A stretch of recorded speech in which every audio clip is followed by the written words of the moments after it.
Andrew, thank you so much for coming on the Easy Prey podcast today. Thank you so much, Chris, for having me. It's a real pleasure to be here. You're very welcome. Can you give myself and the audience a little bit of background about who you are and what you do? Yeah, sure. So my name is Andrew Costis. Many of my co-workers call me AC. As you can probably tell by the funny accent, I'm based in the UK. I currently head up the Adversary Research Team at Attack IQ. So I'm the chapter or team lead of the Adversary Research Team. And I've been here for just over 3 years now. And I was previously at VMware Carbon Black, working in threat research, doing lots of malware analysis and tracking of all the bad guys and things. And prior to that, I was working at Logrhythm doing similar kind of work. How in the world did you get into the field? Was it something that you always wanted to do since you were a kid, or did someone tap you on the shoulder at some point and said, "Hey, you've got some skill, you should do this"? That's a great question. Yeah, so I was straight out of school, straight into the workplace doing, field engineer type work, hardware, break fix, completely self-taught, got a few certs along the way, and then just gradually worked my way up to kind of sysadmin, network admin, wearing all the hats, that kind of stuff. And then eventually an opportunity kind of came about. I'd already expressed a lot of interest in breaking into security and played a long waiting game, but eventually a position opened up at a company that I was working at. And that kind of brings me to the present day where the last 3 or 4 job roles have been, solely focused around CTI, malware analysis, reverse engineering, and all the good stuff. And has your focus been hardware, software, kind of which angle is your background? Yeah, I mean, I guess when I was, brand new to the industry 20 plus years ago, it was definitely originally hardware, but only for a couple of years, and then eventually moved into more of the software side. And then, yeah, certainly over recent years, has been very heavily focused on software and reverse engineering and all that kind of stuff. That's cool. So let's talk about this out. Let's get this out of the way at the beginning of the part of the conversation. Is Today is Friday, July 19th, and there's been mass. I woke up to airlines are down. Don't even bother showing up at the airport. Worldwide crisis. What's going on, and what did it make your day look like? Yeah, it's certainly, but actually kind of almost brings back PTSD from the WannaCry week, as I call Oh it, God. back in 2017, because it had a very, yeah, this morning when I logged in and obviously caught up on messages and news feeds and whatnot, it had a very similar feel to the WannaCry, um, global kind of problem that introduced. So yeah, it started off with a bit of panic. Kind of got to the facts pretty quickly. So there was obviously a lot of speculation that this could be a cyber attack. As it turns out, there was a software bug introduced clearly by accident by CrowdStrike. They would clearly not have intentionally wanted to cause such an outcome for so many people today, especially on a Friday. But it just so happens that the nature of the bug, there was no simple, quick way of kind of automatically reverting back to the pre-patch state. So that in itself causes a whole load of issues. And then you also have the added complexity of, having BitLocker enabled on certain Windows machines adds to the complexities of recovering BitLocker keys and then being able to boot back into normal mode. So yeah, it's certainly been an interesting day so far. In general, how long into an incident does it take to figure out is this an attack or is this a bug? Yeah, I mean, I think with this particular example, like there's so many, CrowdStrike are not they're not a small company, right? They have thousands of customers, millions of endpoints that they're protecting. So, I mean, I think for this particular example, people were so quick to pick up on the fact of, the root cause really of what kind of instigated this kind of domino Mhm. effect almost. And that kind of helps because there's just so many people that use CrowdStrike, and not solely CrowdStrike, but EDR and XDR and certain security tools now are kind of almost expected. Like antivirus was, years ago was one of the only key security products that were used, and now EDR is also one of those. So Cool. And I'm going to edit this out because I lost my train of thought. no worries. um, it makes me wonder of. I feel so bad. I'm usually not. Cheyenne's laughing at me because I don't normally do this. Sorry if I broke your train of thought. That is quite all right. It is by no means your fault.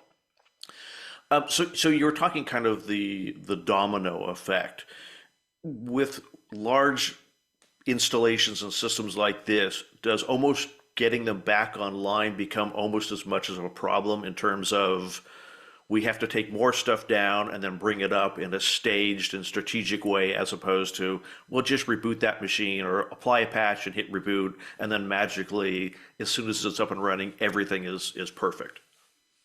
Yeah, I think so. It's a much more there's much more of a forensic approach to this, just solely because it's not just Windows desktops and laptops and PCs that are impacted by this, right? So there are Windows servers, and there's multiple versions of Windows on multiple different versions of patch versions of Windows. So that adds complexities. Then obviously most organizations use Active Directory, and there have been reports on Reddit and other places that Active Directory domain controllers are also impacted if they have happened to have the CrowdStrike sensor installed. So those types of situations would definitely cause a lot more headaches than just a standard, if there is such a thing, but a standard kind of configuration, right? So yeah. All the funs of dealing with an incident real time. Yeah, yes. Yeah. So what, when you talk about threat emulation and what you do, what is threat emulation and how do you go about performing it? Yeah, well, I mean, before I do, let me take just a minute just to kind of look back first at what happened before threat emulation came about. So historically, many companies out there would pay for, a pen test, typically an external pen test, anywhere from, 1 to 5, however many times per year. And they would have a specific target with a very specific set of rules and a specific scope of what they can and can't do, and certain rules of engagement. And then that in itself would happen typically over a 5-day period. And then a report would be given back with the various findings and the various recommendations for how to remediate and mitigate those particular gaps. And that's kind of been how things have been for a long time. And then at some point, threat emulation, sometimes also called adversary emulation, came around. And this is kind of the more systematic, iterative, repeatable approach whereby customers and clients are able to test their internal assets, their security controls, as well as their people, processes, and technology all year round. So it doesn't have to be just once a year. They can test a single technique, which is typically aligned to MITRE ATT&CK, a really common, widely adopted taxonomy and framework used throughout the industry. And they can use real-world adversary behaviors aligned to the attack framework and put those to test every single day of the year if they wanted to, or once a month, once a week, etc. And start to build a kind of almost a blueprint of how their network and security controls are performing, where their weaknesses and gaps are, what are they good at, what in terms of visibility, what their response times like in terms of their SOC and their IR processes. And then they can start to use threat emulation or adversary emulation to start improving, start to strengthen their security program, start to improve their overall security defenses. So, I mean, in a nutshell, there's lots of other components to it, but that's hopefully a good summary. And for you and your company, do you specifically technical, or are you also kind of work on the social engineering front? So we are very much in the business of testing or enabling our customers to test post-compromise TTPs. So we very much preach, if you like, the assume breach mindset. So as we know, every day is a zero day, every day is a zero day, and there is no getting away from that.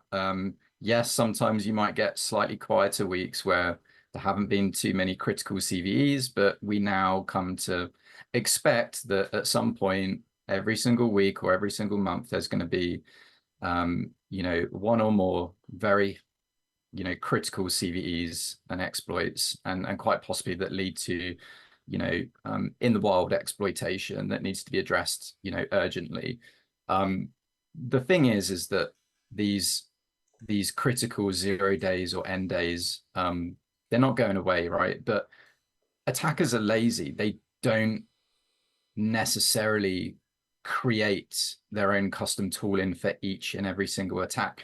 And even nation states don't even do that. I mean, there's a kind of common misconception that nation states, formerly that used to be called APTs, advanced persistence threats, must be super advanced. But the truth is, yeah, I mean, that is not a lie, but the reality is that they are also equally as lazy as cyber criminals. So yeah.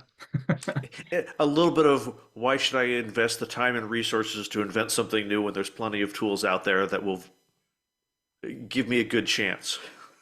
Exactly. I mean, it's in its simplest form, it's just reusing code and tools in the same way that people in the legitimate workplace reuse code and tools and scripts. Why kind of start from the beginning if there's something that already exists, and people for legitimate reasons do that every single day as part of their normal job. So why would the threat actors not do the same? Yeah. Let's take a step back. What is a CVE? And then I've got two follow-up questions about that. Because I know what they are. I used to, I forget what mailing list I was on. I'd get 40 or 50 of them every day, and after a while, it was like, oh gosh, this is concerning, and I can't, and this is not actionable for me personally. So I stopped it. But for the audience, what is a CVE? Yeah, common vulnerabilities and exposures. So these are typically initial access type of vectors. Not always, but typically target, web connected devices. These are typically vulnerabilities that are found that have a scale of severity from very, very high down to very, very low. These could lead to things like remote code execution, local privilege escalation, man-in-the-middle attacks, side channel attacks. There's so many categories. We've seen in the last year, a flurry of critical CVEs that are kind of targeting, other security vendors like Palo Alto, Ivanti, Cisco Secure, Citrix Gateway, those types of devices that are very prevalent in customer environments are very much in the crosshairs of the attackers.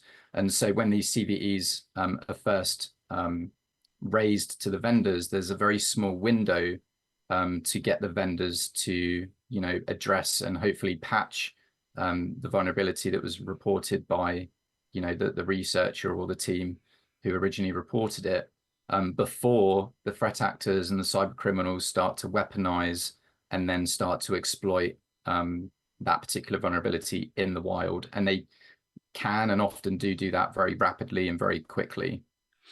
So with the CVEs, are they issued upon responsible disclosure, before the disclosure happens? Where kind of in the cycle of responsible processing of these sort of things does that happen? Yeah, I mean, typically the responsible researcher, or oftentimes, other security vendors, report CVEs through the formal channels, and they'll obviously notify the vendor as well. at that point, it's up to the vendor to, to provide a response, not only to the researcher or, third-party company, but also to their customer base, right? So, there's obviously a mixture of commercial as well as open source tooling. So, some software is ubiquitous. So Apache, for example, Apache Web Server, there's a open source community that are responsible probably for looking into those types of vulnerabilities, whereas a commercial vendor, there will be a specific team, that an engineering team that will be looking into that. But typically one would hope that it would all follow the same kind of process, but the thing that differs is just the response times and speeds of some vendors between others obviously differs quite substantially at times. Yeah, I assume there's some vendors out there that when things get reported, they just don't say, and there's no public disclosure of it. Maybe it does get patched, maybe it doesn't, but it's kind of one of those, we don't comment on pending vulnerabilities. Oh yeah. So when you say critical, they're classified as critical down to trivial or non-critical. What's the frequency of critical CVEs?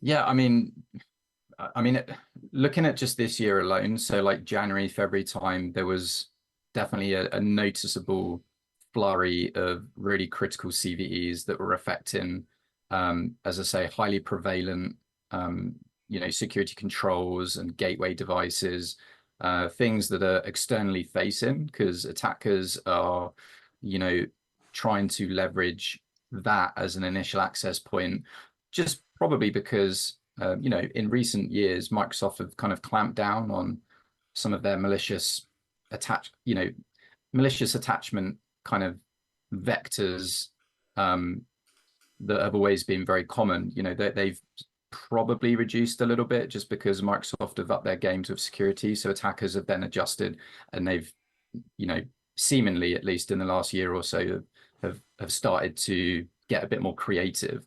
But to my earlier point, once the attackers are in, um, the post-compromise techniques and tooling that they use, is quite often the same, or at least very similar. So, that's my point, is that every single day a new CVE, a new vulnerability, a new exploit will always be found by a researcher or a company, and these will often be quite unique. However, that is only opening the front door. What they do once they're inside, they typically follow a very similar playbook from nation state actors down to your typical e-crime cyber criminals. What are the kind of the once someone has broken into a platform or a system, what are the goods that they go after? Yeah, I mean, typically, again, it can vary, but we see this time and time again with ransomware, for example. So, they typically, gain the initial foothold, they do discovery, they perform privilege escalation to a higher privilege user account, then that gives them access to additional machines where they can further entrench into the network, move laterally, and then, eventually, once they discover certain crown jewel assets that might have good juicy information, then they will then typically package it up, compress it up, and then send it back. Some actors will bring C2 frameworks and rely on C2 frameworks to maintain persistence. Others might use offensive security tooling, which are typically open source tooling, which are often used for post-compromise exploitation to kind of automate a lot of what I've just said. But yeah, typically, once they have access, then, the intent is often just to try and get their hands on as much sensitive information as possible, because everything has a resale value, right? So it's not solely about ransom payments necessarily when it comes to ransomware, but it's also other details that can also be resold on the dark web forums and places like that. Gotcha. And kind of, maybe this is a little inside baseball. Uh, do attackers often kind of close up the holes behind them so no one else can follow them in? At least from my experience, I don't do so much incident response and SOC work these days, but at least from my experience, I've not personally witnessed that, and I still have plenty of friends that do work in SOC and IR, and I've not heard of those types of stories. I mean, hackers are generally, as I say, they're generally lazy. They get in, they carry out their mission, and then they're off. They don't really care. I mean, yes, there have been known to be certain actors and groups that are a little bit more covert, they're a little bit more stealthy, they're a little bit more careful at trying to remain undetected for longer periods of time. But for example, ransomware, there is not that kind of priority for them. Yeah. The priority is to get in quick, steal information quickly, encrypt very important file servers and systems, and make the victim's data unavailable, and then pressure them through extortion tactics to try and claw back some kind of payment for their minimal amount of efforts. So let's switch back to your side then from the threat emulation. What are, you know, if you're saying someone says, "Hey, we've got this platform, this system we want you to test," is kind of the first thing that you do is you pull out all the script kiddie toys and let those things go first, or do you have like your own built stuff that you work through, or is each kind of opportunity unique and that you try to actually find new things? Yeah, it's a really good question. Yeah, the typical approach is I want to just fire everything at the production network and all of our assets to get results. And the reason for that is there's this kind of almost misconception behind, threat emulation and adversary emulation, because a lot of people are still in the mindset of vulnerability scanners. So, they pick their network range and they pick, a certain operating system type, for example, or certain servers that are running certain software, and then they just fire and forget, and then they get back a lot of results, and that's the mindset that they're used to. I guess the benefits of doing threat emulation is that there's not necessarily a one size fits all. We definitely don't recommend to run everything. I mean, in our library alone, we have probably over 5,000, unique scenarios, if not more. And the thing is that once you generate results, from an audit perspective, you cannot unsee those Yeah. results.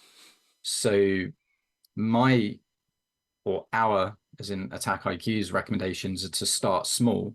So threat emulation isn't just solely about using a piece of software. This is actually about building a security program and repeatable practice that relies on communication and collaboration between your blue team, your red team, your stakeholders, right from the top level CISO all the way down to the boots on the ground, right? So for that reason, that's why we recommend start small, start with just a couple of techniques, just get into the mindset, the rhythm, build that muscle memory first. See, because even just by testing one, atomic technique, you're gonna find, whether it's technical findings, holes in systems or controls, or even process related findings. Maybe you did detect something, but maybe your SOC didn't know about that detection until the following day. So that in itself is a finding. It may not necessarily be a direct finding. I mean, I personally call it an indirect finding, but indirect findings are just as useful as knowing, were you or were you not able to exfiltrate data to a cloud instance, for example. And it's the sort of thing I've been through one or two pen tests, and one of them was absolutely overwhelming. And it was, here's this vast dump of stuff with little to no prioritization in terms of severity, and it was like, it's going to take us forever just to read through all this and try to figure out, is this something that we should address first or last?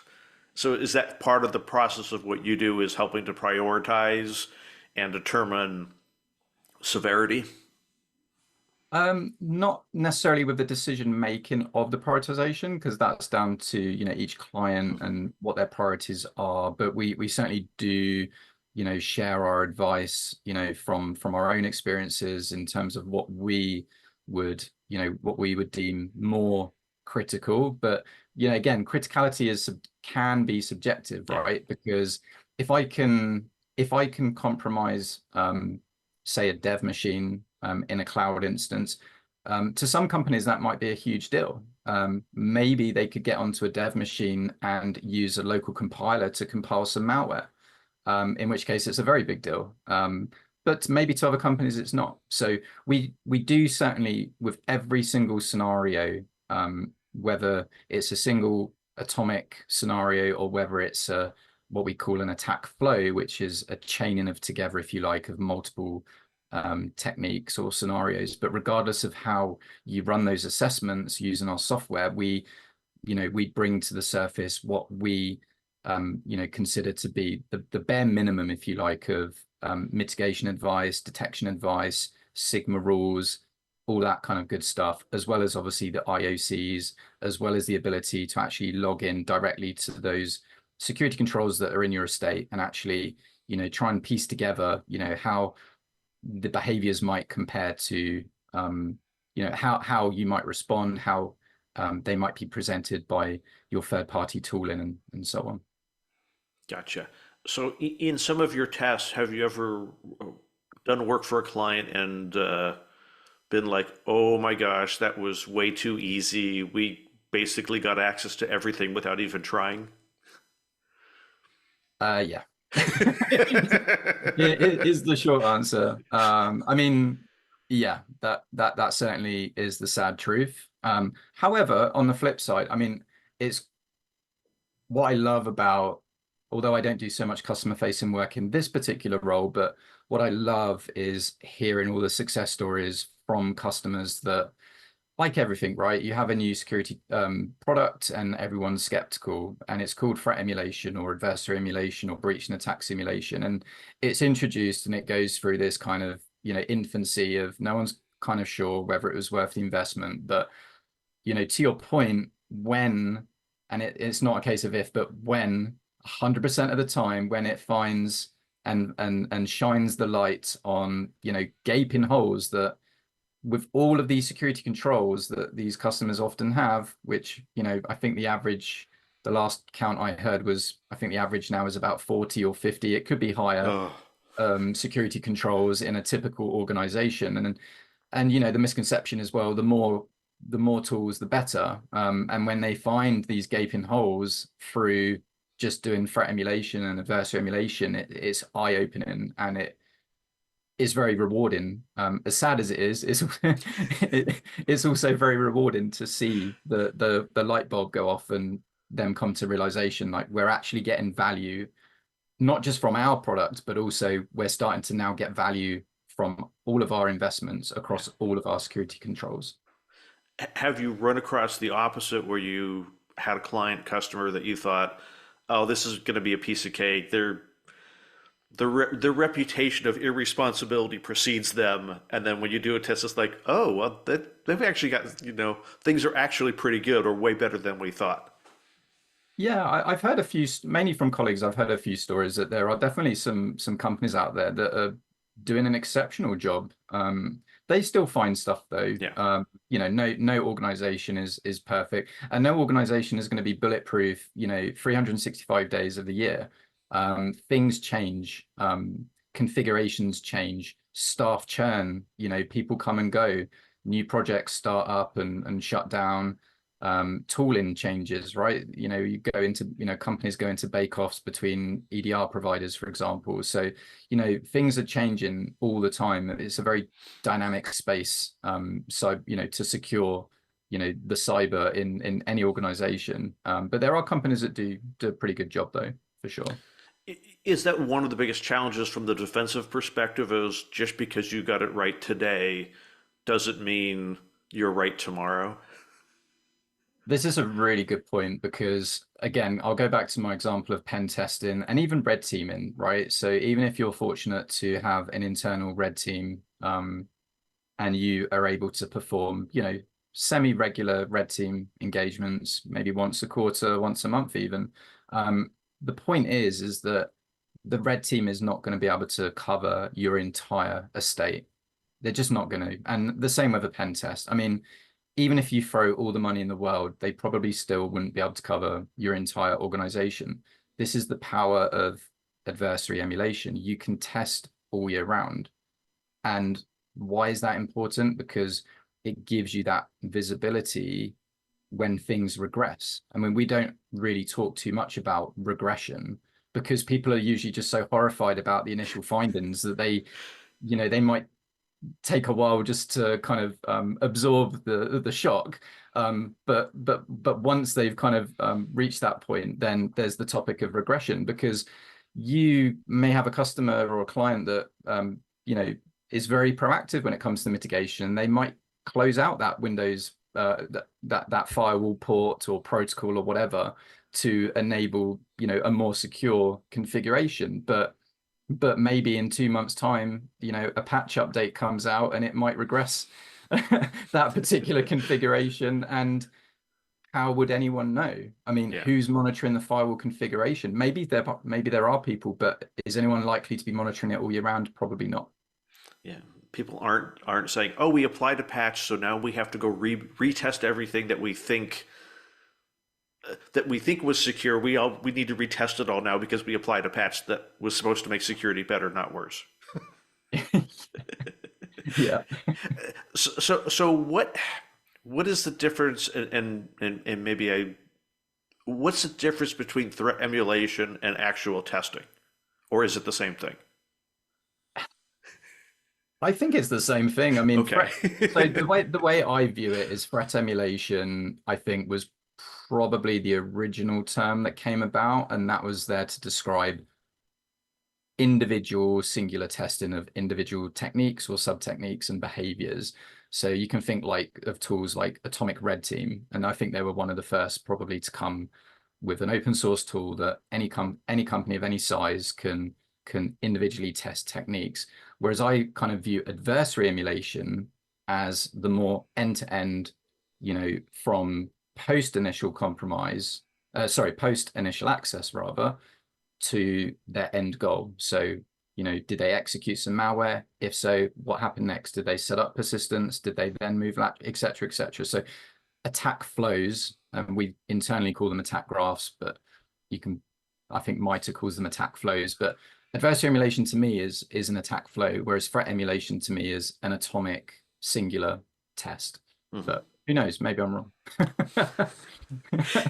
As long as it results in people tightening their security and getting it right, I guess it doesn't really matter what the terminology is.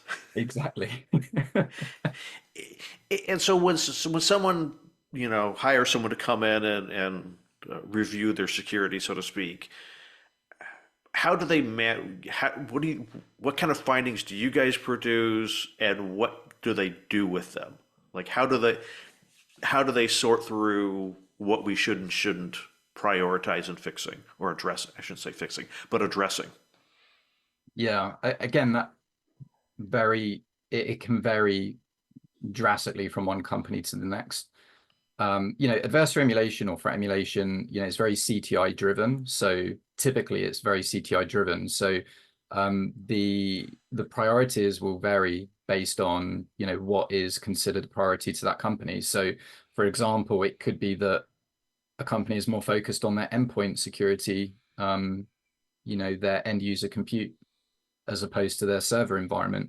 Or another company could be focused more on cloud assets because maybe they don't have that many on-prem assets, or maybe they don't have many endpoint devices.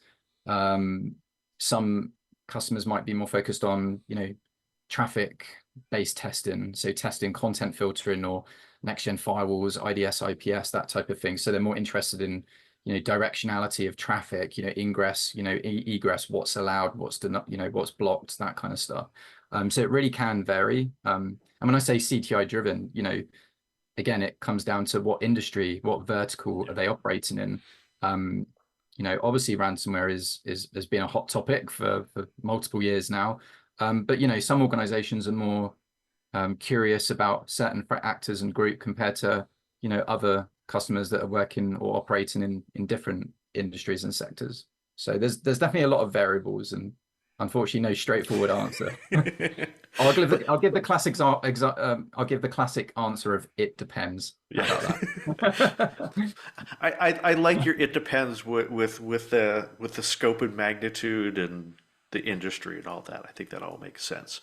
Are there things that are there doomsday scenarios? Now, doomsday is such a loaded phrase. Are there scenarios that keep you awake at night of, oh gosh, what if we forgot about this? Or, you know, today's patch and, and airlines going down and are there things that keep you awake at night? Even if it's not necessarily threat emulation oriented, but one little patch takes down huge things.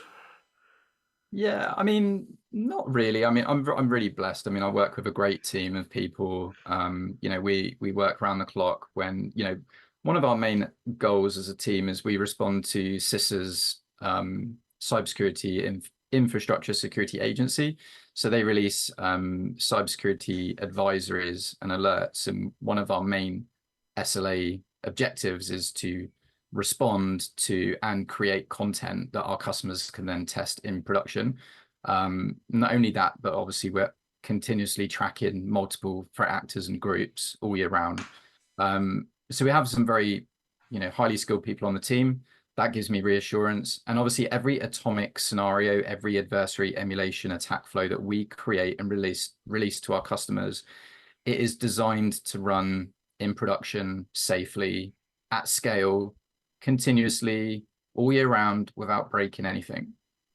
We go through a very involved QA process for every single thing that we release.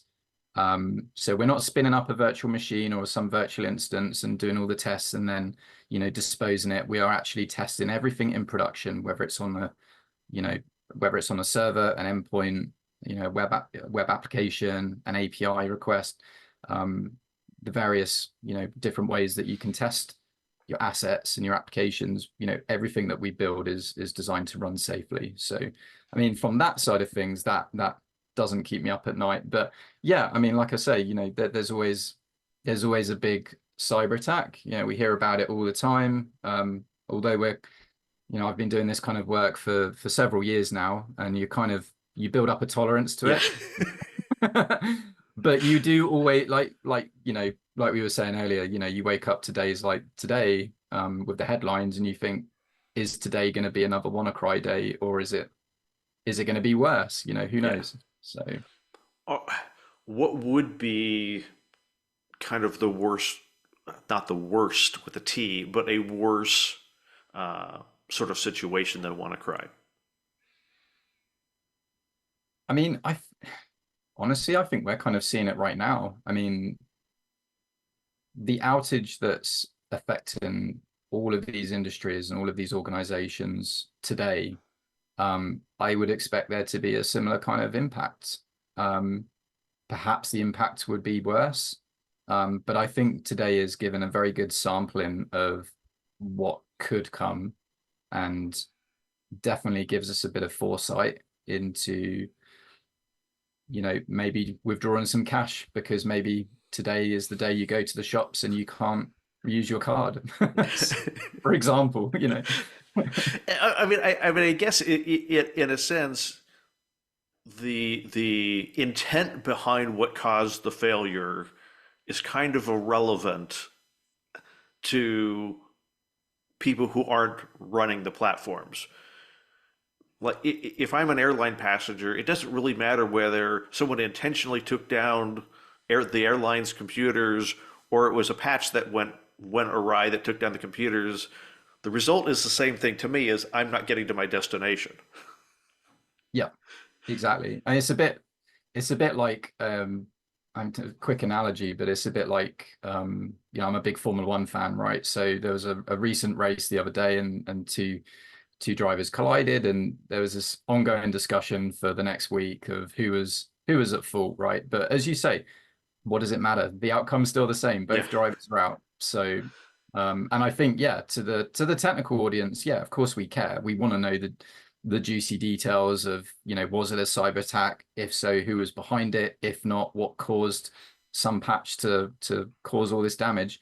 But to the average non-technical family member or friend, they don't really care. They just want access to, you know, Netflix or Yeah.